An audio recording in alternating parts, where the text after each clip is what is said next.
Okay, pertamanya sekarang ni kita datang, kita nak buat pemeriksaan lah pada you punya restoran. Yang pertamanya kita nak tekankan berkaitan dengan harga. Harga makanan yang you tawarkan dekat you punya pelanggan. Memang dekat sini je dia letak, dekat kaunter saja. Kita cakap Yalah, kalau order dekat ni. table betul. Order dekat main apa? gambar semua ada harganya. Yang gambar-gambar tu Ada harganya. ada buat jugalah. Ada harga juga. Ada buat jugalah. Yang tu bila sudah masak ada jual gram. Tak ada lah. Bahasa Cina boleh. Tak jadi masalah. You nak pakai boleh.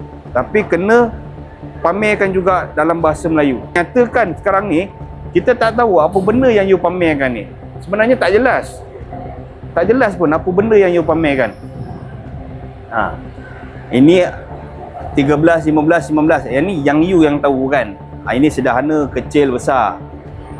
Itu je you yang tahu. Lepas tu 13, 15, 19 ni apa? Ringgit Malaysia. RM pun tak ada.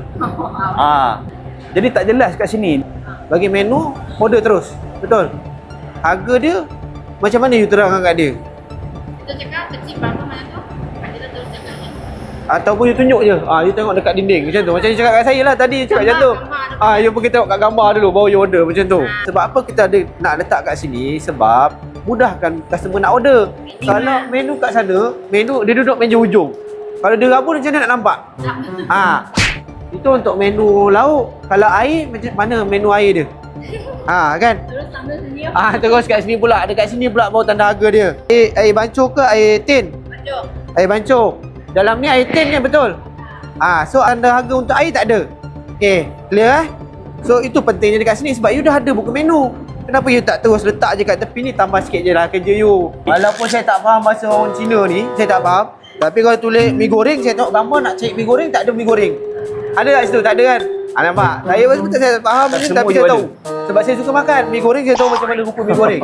Jadi memang kita boleh dikatakan separuh daripada tu tak ada tenaga lah. Okay, jom kita tengok kat belakang lah, Kak. Nak tengok timbang you tadi. Okey, semua 100 gram. Kalau medium berapa gram? Kan, dia ada gram kan? Okey, tambah lagi baik. So daripada you tulis small, medium, large, tak tahu, kita tak tahu beza. Dia hanya tahu beza pada harga je.